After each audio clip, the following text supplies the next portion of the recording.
Did you see day one? Trump today vows he will hit China, Canada, and Mexico with new tariffs. First day, 25% on Canada and Mexico. I believe an additional 10% on China. He will levy tariffs 25% on Canada and Mexico plus extra.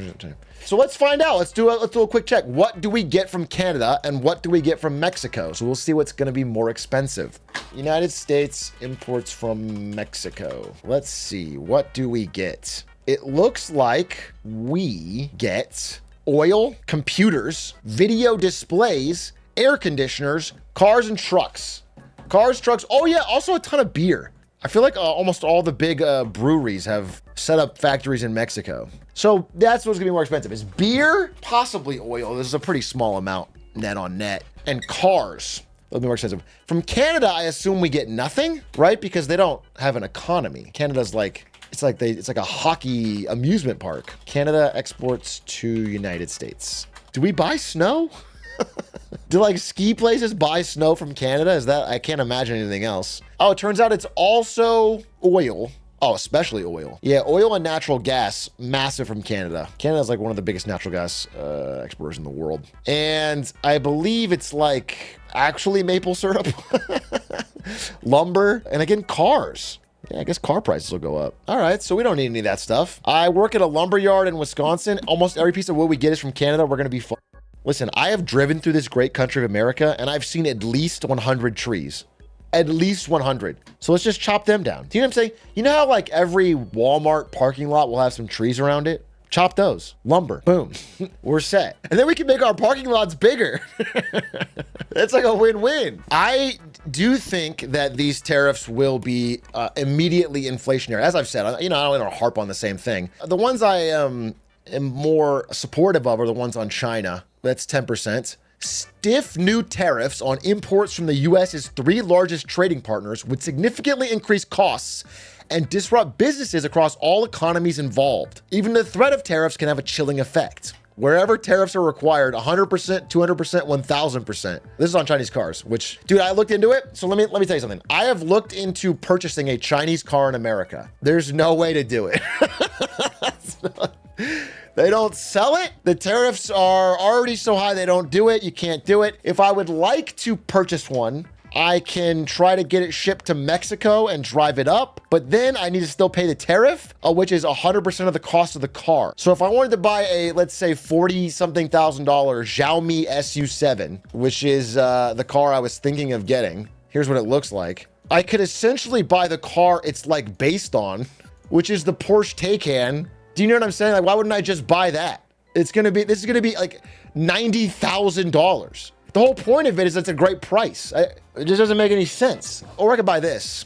I could buy this. It's a little bit more of like a daily driver, you know, and not really like a high-end vehicle, but it could be like, you know, a little more classy for like going out for, it's more convenient for grocery shopping. Now we're talking.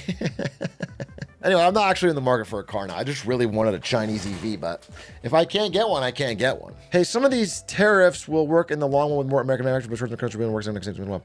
Yeah. Well, like I said, I mean, they're a jobs program. They will bring certain jobs to America for sure, but at great cost to consumers who will then be paying for those jobs to exist here. So they better be damn important. And I don't think we need to care about maple syrup. I don't think maple syrup is so important to American jobs that we can't just, I'm gonna cook Canada, big A, I'm already poor, feels bad, man.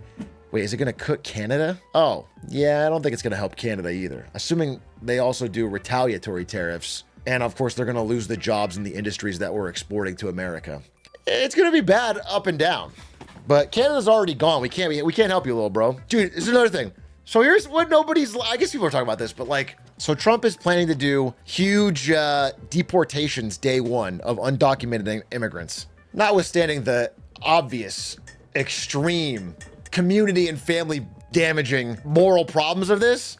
It's like, I don't think people truly understand how no Americans want to work at a Tyson chicken factory. They just don't want to do it. And they're not going to do it. And if they do it, the price will be absurd.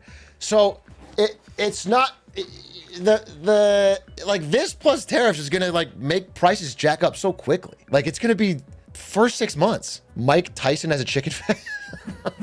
They don't want to work there because he didn't beat Jake Paul. They would obviously work for low wages if he won, but because he lost, I pray it happens so the rich folks get. Well, see, that's the only thing I'm worried about. I thought that would happen too, but someone gave me a dark outcome where, wow, I shouldn't even start the stream with this. It's too dark.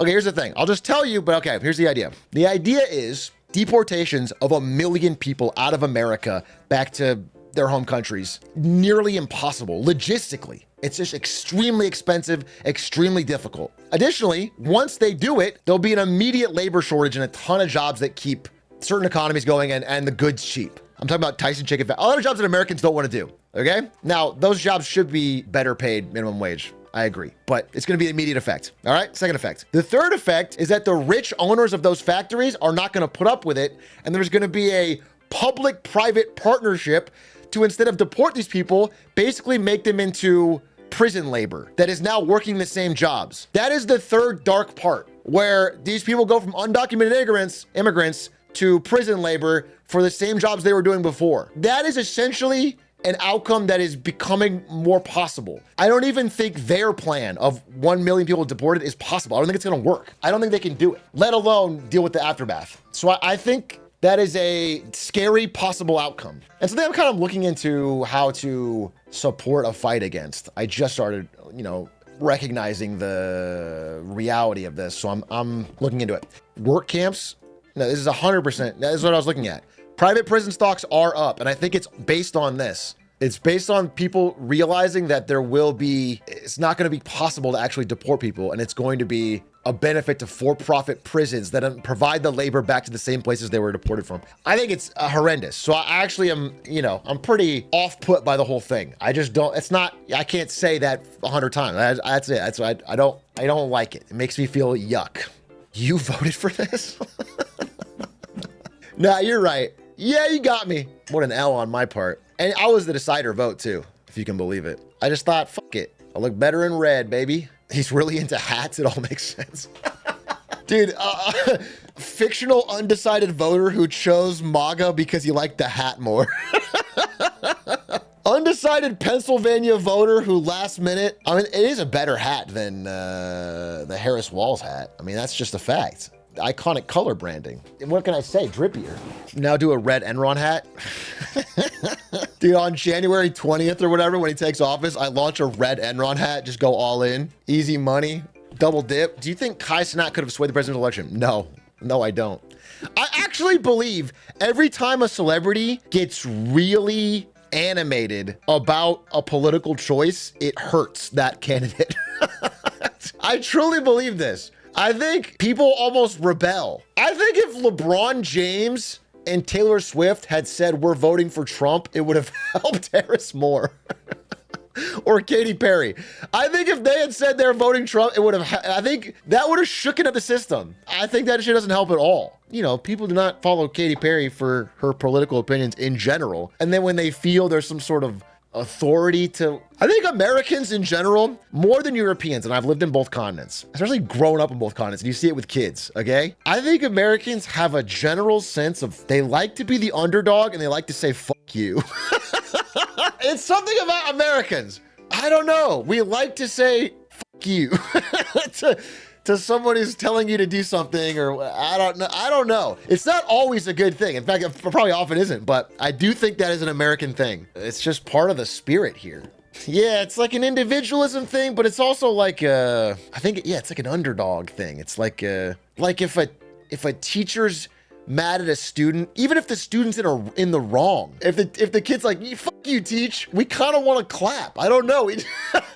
There's some kind of rebellious nature to it. I don't know what it is. It's not the greatest attribute, but it certainly is unique. Do you have any recommendations for business news to get a subscription for? I've read all of the big news publications. I like the FT. So that's one thing I would recommend. I am reading this Kaput, The End of the German Miracle. This book is I'm gonna just yoink it. I'm obviously gonna get more sources and give credit, and it's gonna be mostly credit to this book, but I wanna make like a short version that just explains, this guy goes into such detail on everything that's gone wrong in Germany over the past, let's say since 2008. how it's all just gotten worse and it's now finally hitting, and Germany's just like doesn't know what to do. They're at the end of their rope, and everything that's worked for them for decades is not working. I think it's a fascinating story, and I think it would be a really sick YouTube video. So I'm trying to like put on my YouTuber brain when I'm reading it and like, how can I make this simple? And I think you will enjoy it. I think it's fascinating. I think it's like, unless you're German and you work in a factory, in which case you're gonna hate it. Sometimes I wonder if you read to make YouTube vids or make YouTube vids to read. That's a great question. I didn't normally, but I do notice it more now. I notice more now that when I'm reading, I'm thinking about how I would tell this to the chat. It used to happen naturally, but now my brain's kind of doing it with thought, which I don't know, maybe it's good or bad. I think it's probably fine. But I do think like, oh, I should remember this line for like, I don't think that's wrong with that. It's just like, here's the thing. The sad truth about my life. Here's the sad truth. Is that I'm very, very, very interested in this stuff. Like stuff like this gets me going. And nobody in my life, my real life, gives a shit.